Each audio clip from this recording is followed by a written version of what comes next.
ये कहानी मारियो और अम्बिली नाम के निहायती हफ्सी और ठरकी आदमी के बारे में है, जो अपनी बीवी को छोड़ के दूसरी लड़कियों के साथ अवैध संबंध बनाने के लिए किसी भी हद तक गिर सकता है। इस मूवी का नाम है द बिशप्स बेडरूम। तो कहानी शुरू होती है सेकेंड वर्ल्ड वॉर के बाद से, जहाँ उस दौरान बमबारी और तनाव से बचने के लिए मिलान के कुछ अमीर लोगों ने शहर छोड़ के झील के किनारे आके एक गाँव में बस गए थे। उन्हीं अमीर परिवारों में से एक परिवार था ऑरम्बेली परिवार, जिसकी हेड थी क्लॉफी ऑरम्बेली। उनका फैमिली काफी रिच था और झील के किनारे उनका एक बहुत बड़ा शानदार महल था। क्लॉफी के पति का नाम था मारियो ऑरम्बेली, जो कि एक रिटायर्ड आर्मी मैन था। वो एक बहुत ही बड़ा अय्याश और लड़कीबाज किस्म का आदमी था, जिसके पास आवारागर्दी करने के अलावा और कोई काम नहीं था। क्योंकि क्लॉफी उसके बारे में सब कुछ जानती थी, इसीलिए उस पे वो काफी कड़ी नजर रखती थी। क्लॉफी के साथ उसके छोटे भाई की बीवी माटिल्डा भी रहती थी, जिसका पति 10 साल पहले युद्ध पे गया था, लेकिन वो अभी तक वहाँ से वापस नहीं लौटा। क्लॉफी के शानदार विला में एक बेडरूम था, जो कि क्लॉफी के ग्रे रंगर बिशप का था, जो कि मीठे थे और वो अपने प्रेमी से मिलने के बहाने अपने पूर्वजों के इस गांव में आया करते थे। लेकिन यहाँ पर झील में डूबने के कारण उनकी मौत हो गई थी। पर गांव वालों के मुताबिक उनके मीठे होने का सच उनके घर वालों को पता चल गया था, इसीलिए उन्होंने उनको पानी में डुबाकर मार दिया था। क्योंकि इस बात को 50 साल बीत चुके हैं, इसीलिए इस बात का कोई सबूत नहीं था कि उनकी हत्या हुई है। मारियो अपने आर्मी रिटायरमेंट के बाद बहुत ही बोर हो रहा होता है और अपनी पत्नी क्लॉफी के पैसों पे ऐश करता है। वो अब भी अपनी पहली वाली जिंदगी जैसी एक रंगीन जिंदगी जीना चाहता है, जब उसके कई लड़कियों के साथ संबंध हुआ करते थे। आगे हमें पता चलता है कि मारियो अपनी सिस्टर इन लॉ मार्टिंडा को मन ही मन पसंद करते थे और उसके साथ घपाघप करने के लिए वो कुछ भी कर सकता है, लेकिन अपनी पत्नी के डर के कारण वो ऐसा नहीं कर सकता। दरअसल मारियो पैसों के लिए अभी भी अपनी बीवी पे निर्भर है, इसीलिए क्लॉफी उसे दबा कर रखती है और उसके सामने वो एक भीगी बिल्ली है। एक दिन मारियो की मुलाकात मार्को नाम के एक आदमी से होती है, जो कि लगभग माथिल्ला की उम्र का होगा। दरअसल मार्को भी मारियो की तरह एक आवारा था, अपने बोट में झील में इधर उधर घूमने और अपने दोस्तों के साथ मस्ती करने के अलावा उसका भी कोई खास काम नहीं था। वो इसी बोट पर ही रहता था। क्योंकि मार्को और मारियो का नेचर एकदम सेम थी, इसीलिए उन दोनों की अच्छी दोस्ती हो जाती है। जिसके बाद मारियो मार्को को अपने घर डिनर करने के लिए इनवाइट करता है, जिसमें मार्को तुरंत मान जाता है। डिनर टेबल पे वो चारों बैठ के डिनर कर रहे होते हैं। मार्को को ये समझने में बिल्कुल भी देर नहीं लगती कि घर में मारियो की कोई औकात नहीं है और यहाँ पे सिर्फ उसकी बीवी क्लॉफी की चलती है। इसके बाद डिनर टेबल पे मार्टिला के पति एंजेला की बातें होती है, जो कि 10 साल से लड़ाई से नहीं लौटा है। मार्टिला से उसकी शादी 10 साल पहले हुई थी, जब मार्टिला सिर्फ 16 साल की थी। शादी के तुरंत बाद ही एंजेला को लड़ाई पर जाना पड़ा। शादीशुदा होते हुए भी वो एक कुंवारी है, इसीलिए क्लॉफी मार्टिला पे काफी कड़ी निगरानी रखती है और उसे एक पंछी की तरह पिंजरे में कैद करके रखती है। मार्टिला की हालत मार्को से देखी नहीं जा रही थी और वो मार्टिला को यहाँ से भगा के कहीं दूर ले जाना चाहता था, जहाँ पे वो उसे खूब सारा प्यार दे सके। मार्टिला एक खूबसूरत लड़की थी और पहली नजर में ही मार्को उसके प्रति आकर्षित हो गया था। डिनर के बाद मारियो मार्को को वहीं पर रात गुजारने के लिए रिक्वेस्ट करता है और वही कमरा लगाता है जिसमें क्लॉफी के अंकल बिशप रहते थे। उस कमरे से मार्को को मार्टिला का कमरा साफ नजर आता है, जहाँ रात को वो मार्टिला को अपने मौत के कुएं में उंगली डालते हुए देखता है। उसके प्रति उसकी चाहत और भी बढ़ जाती है, लेकिन अगली सुबह उसे ना चाहते भी वहाँ से जाना पड़ता है। मार्को अपने बोट से वहाँ से निकल रहा होता है, तब मारियो उसके साथ झील घूमने की बात करता है, इसीलिए मार्को उसे अपने साथ बोट में ले जाने के लिए राजी हो जाता है। दोनों झील में काफी देर घूमने के बाद मार्को मारियो को अपने गर्लफ्रेंड के घर ले जाता है, जहाँ पर उसकी एक सहेली भी होती है, जिसपे कई बार मारियो अपना किस्मत आजमाता है। जिसके बाद बोट पे वो सब नंगे पुंगे होके काफी एंजॉय करते हैं। सेना छोड़ने के बाद इतने सालों बाद मारियो के लाइफ में ऐसा एडवेंचर आया है और वो अपने पुराने दिन को याद करते हुए इमोशनल हो जाता है। एक शाम मार्को कुछ सामान लेने के लिए शहर जाता है और अगली सुबह वापस आके देखता है कि मारियो उसकी ही गर्लफ्रेंड के साथ एक ही बेड पे लेटा है। और पूछने में मार्को की गर्लफ्रेंड बोलती है कि कल रात को मारियो अकेले सो नहीं पा रहा था, क्योंकि उसको काफी डरावने सपने आ रहे थे, इसीलिए उसने मारियो को अपने साथ सोने दिया। यहाँ मार्को क्लियरली समझ जाता है कि मारियो कितना चालाक और ठरकी आदमी है, जो अपने शरीर की भूख मिटाने के लिए किसी के भी पीठ पे छुरा मार सकता है, चाहे वो उसका दोस्त ही क्यों ना हो। लेकिन इस बात का असर मार्को पे ज्यादा नहीं पड़ता है, क्योंकि वो भी अपनी गर्लफ्रेंड के प्रति सीरियस नहीं था। मार्को के साथ कुछ दिन बोट पे बिताने के बाद अपने विला वापस आता है। वो अपनी पत्नी क्लॉफी को बिना बताए ही मार्को के साथ झील घूमने गया था और वापस आने के बाद वो अपनी पत्नी का सामना नहीं करना चाहता था, लेकिन वो विला से कुछ दूर बाइनोकुलर से देखता है कि विला में क्लॉफी का कजिन भाई अपनी जवान बेटियों के साथ आया है। मारियो को अपना ठरक साधने के लिए जैसे 2 और जवान शिकार मिल गए थे, इसीलिए वो बिना देरी करे सीधा घर लौटता है। वहाँ पे मारियो क्लॉफी के कजिन के दोनों बेटियों को बोट दिखाने के बहाने बाहर ले जाता है, जहाँ पे उन दोनों के साथ अपना ठरकी हरकत करना शुरू कर देता है। तभी अचानक वहाँ उनके पिता आ जाते हैं और मारियो के हरकत को देख लेते हैं। अपनी बेटियों के साथ ऐसा होते हुए देख के क्लॉफी का कजिन मारियो को काफी गालियाँ देते हैं और अपने दोनों बेटियों को वहाँ से लेके चले जाते हैं। उसी टाइम मार्को भी वहाँ पर मौजूद था और मारियो को ये सब घटिया हरकत करते हुए देख रहा था। तभी उनका घर का माली मार्को को बताता है कि मारियो बहुत ही ज्यादा गिरा हुआ और एक नंबर का ठरकी आदमी है जो कि कभी कभी उसकी भी बेटियों के साथ गलत हरकत करने की कोशिश करता है, लेकिन वो मारियो को धमकी दिया है कि उसने कभी भी उसकी बेटी पे बुरी नजर डाला तो वो उसी पेट छाटने वाली कैंची से उसका स्पाइडरमैन काट देगा।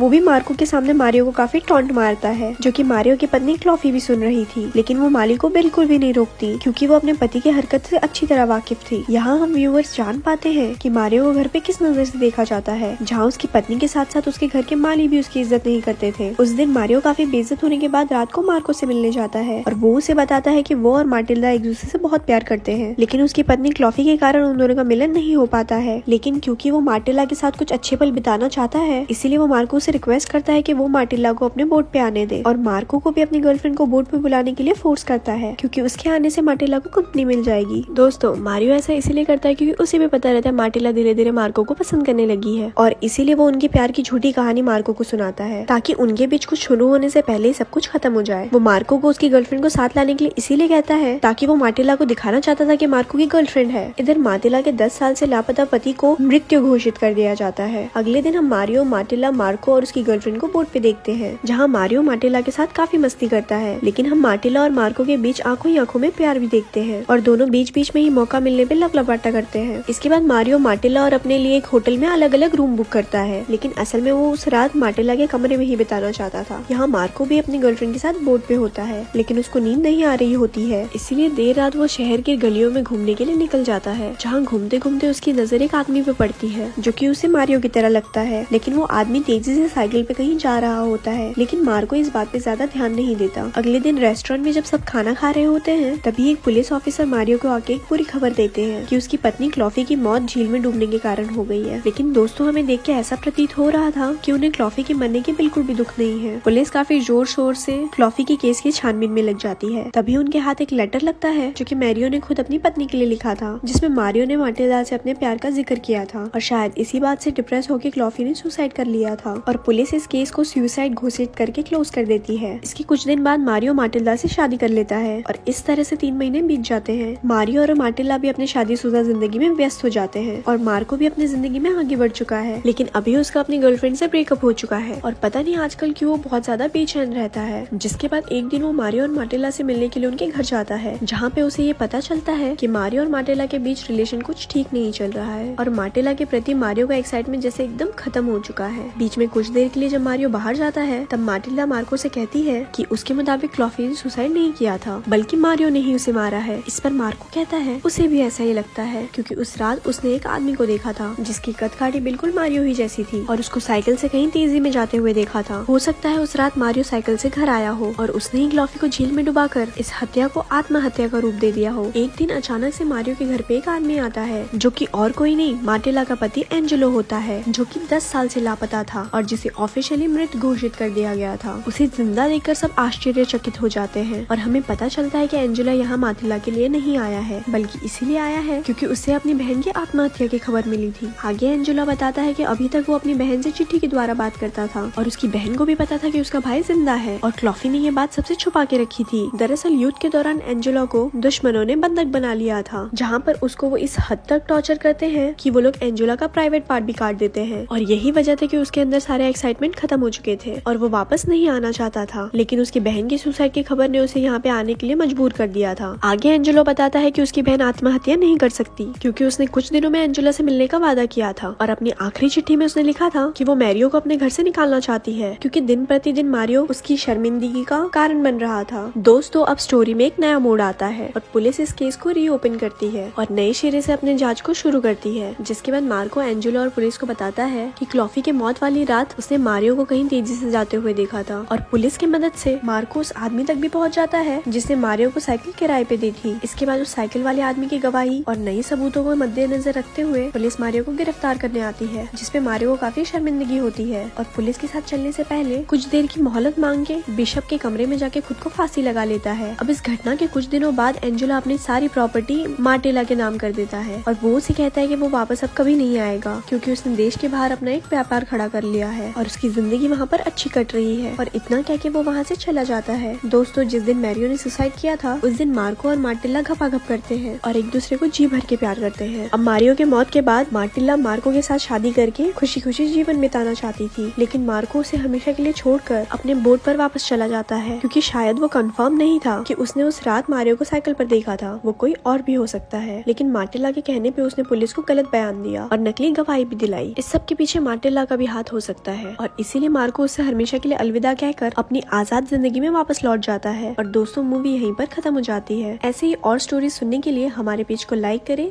धन्यवाद।